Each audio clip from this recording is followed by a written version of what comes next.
नमस्कार, स्वागत है आपका हमारे खास शो में, जहां पर बात हम करेंगे यहाँ पर सोने की, क्योंकि फर्स्ट क्वार्टर में सोने ने यहाँ पर ऑल टाइम हाईज तो बनाए, लेकिन उसके बावजूद भी हमने देखा कि मांग यहाँ पर अंतर्राष्ट्रीय बाजारों में और भारतीय बाजारों में सिर्फ बढ़ती हुई नजर आई है। क्या है इसके मायने, कैसे लोगों ने सोना खरीदा है, कितना खरीदा है, बैंक्स ने यहाँ पर कितना इंटरेस्ट दिखाया है, इस सब पर डिटेल में बात करेंगे। हमारे साथ एक एक्सक्लूसिव कॉन्वर्सेशन में जुड़ रहे हैं वर्ल्ड गोल्ड काउंसिल के सीईओ इंडिया सचिन जैन। सचिन नमस्कार, शुक्रिया हमारे लिए आज समय निकालने के लिए। कंग्रेचुलेशंस वर्ल्ड गोल्ड काउंसिल में ज्वाइन भी होने के लिए। सबसे पहले आपसे यही जानना चाहेंगे कि even as all time highs थे, लेकिन हमने अच्छी खासी बढ़त अंतर्राष्ट्रीय बाजारों में देखी। इवन 7-8% की तेजी यहाँ पर मांग में भारतीय बाजारों में आते हुए देखी। कैसे देखते हैं इसके डिटेल्स? तो जैसे आपने बताया कि ग्लोबली हमारा करीब 3% अप रहा है, जो करीब 1238 टन का कंजम्पशन इस क्वार्टर में रहा है। और अगर आप कंपेयर करें तो इतना स्ट्रॉन्ग क्वार्टर हमारा 2016 में रहा था। So that is it's been very very strong since then. और अगर कुछ इसमें आप उसके पिलर्स देखें या जरिए देखें किस तरह से रहा है, तो एक तो ओटीसी मार्केट इन्वेस्टमेंट का काफी स्ट्रॉन्ग रहा है। मैं आपको अभी उससे आंकड़े दूंगा। सेंट्रल बैंक बाइंग बहुत स्ट्रॉन्ग रही है। और इवन इतनी हाई लेवल की जो वैल्यू गोल्ड की थी, उसमें ज्वेलरी मार्केट भी करीब सिर्फ 2% नीचे जा पाया, तो काफी स्थिर रहा है।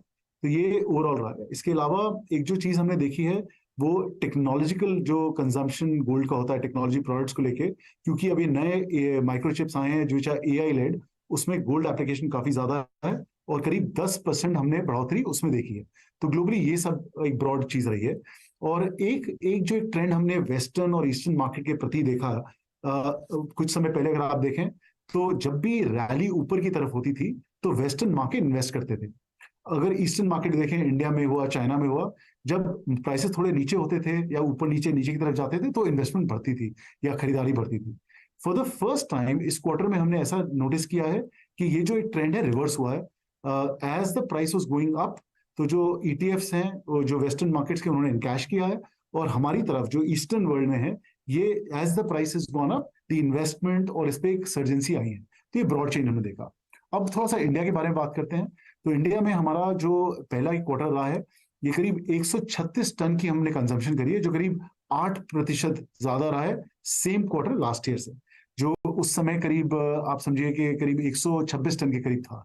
लेकिन क्योंकि वैल्यू ऑफ गोल्ड काफी डिफरेंट है दोनों सालों में, तो जो ये ग्रोथ हमने देखी है वो इसके जो नेट हमारा जो वैल्यू निकली है गोल्ड की, वो करीब 75,470 करोड़ का बिजनेस हमने पहले क्वार्टर में देखा इंडिया में in the first quarter, which compare to the last year has been about 20 to 21% up.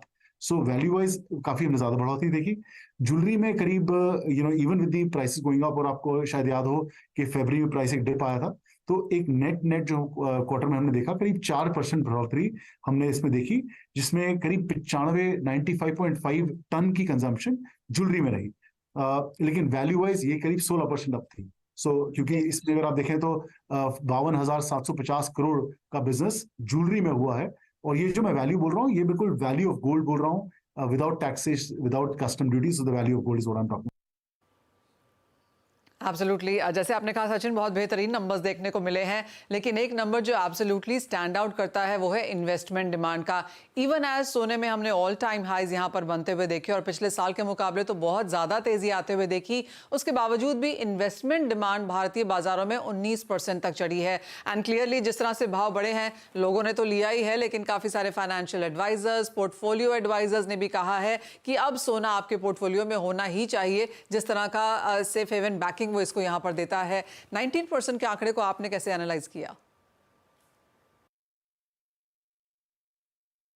ये बिल्कुल, और मनीषा आपने बहुत अच्छा बोला कि और जबकि आपने बोला कि investment of bars and gold coin, दो अगर देखें, bars and gold coin itself करीब 19% वेट में बढ़ोतरी रही है। और अगर आप वैल्यू वाइज देखें तो करीब 22,750 करोड़ का इसमें इन्वेस्टमेंट आया है, जो वैल्यू वाइज करीब 32% ज्यादा रहा है पिछले क्वार्टर से। तो आप देखें value wise the investment in bars and gold coins has been very strong, और इसके काफी जरिए रहे हैं। आपने मेंशन किया ईटीएफ में भी हमने करीब जो एयूएम रहा है उसको हमने बढ़ोतरी देखा है ऑलमोस्ट 4 टन से।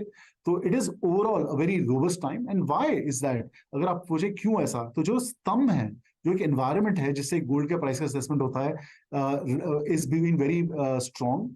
अगर आप रिटर्न देखें गोल्ड का ईयर ऑन ईयर, पिछले 3 से 4 हफ्ते को हटा दें एक बार को, तो अगर आप ईयर ऑन ईयर ग्रोथ भी देखें, that is been very consistent and strong. अगर आप देखें कि जियो पॉलिटिकल सिचुएशन है, उस पर भी काफी इंपैक्ट आ रहा है, और एक central bank buying has been very consistent. अगर आप हिंदुस्तान के रिजर्व बैंक ऑफ इंडिया का देखें तो लास्ट पिछले पूरे 2023 पूरे साल में करीब 16 टन की बाइंग थी, और Q1 इटसेल्फ में आरबीआई की बाइंग 19 टन से ऊपर हो चुकी है।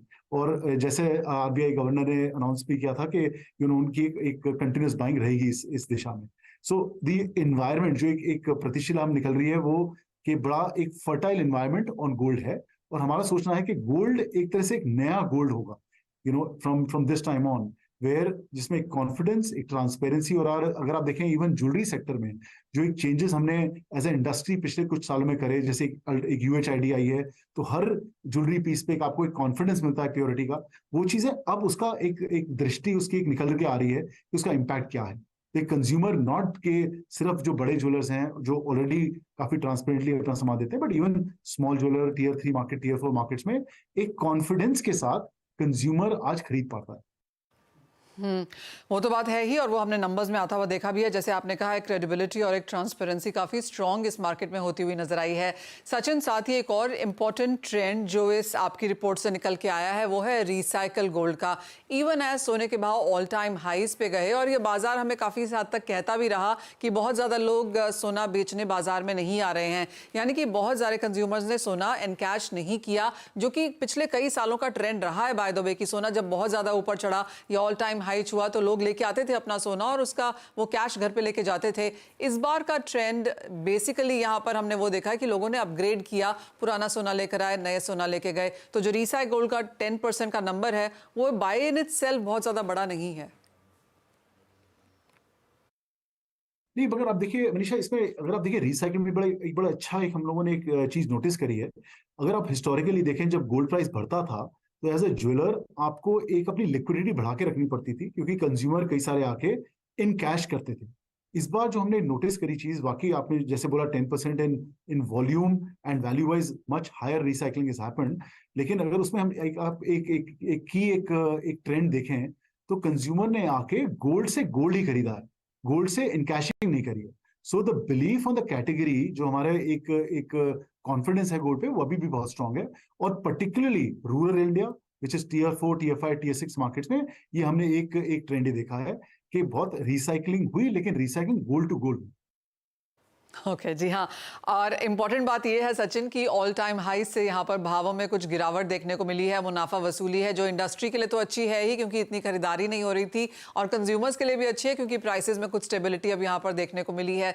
तो किस तरह के खरीदारी के ट्रेंड्स अब आप अक्षय तृतीया के लिए देख रहे हैं, जो कि अगले हफ्ते है? आपने बिल्कुल सही कहा मनीषा। अभी क्योंकि हमारे एक प्राइस सेंसिटिविटी रहती है एक इंक्रीज प्राइस पे, हमारा सोचना यह है कि एक कंसिस्टेंट अगर एक मार्केट रहे तो उसमें कंजम्पशन बहुत स्ट्रांग रहेगी। हमारे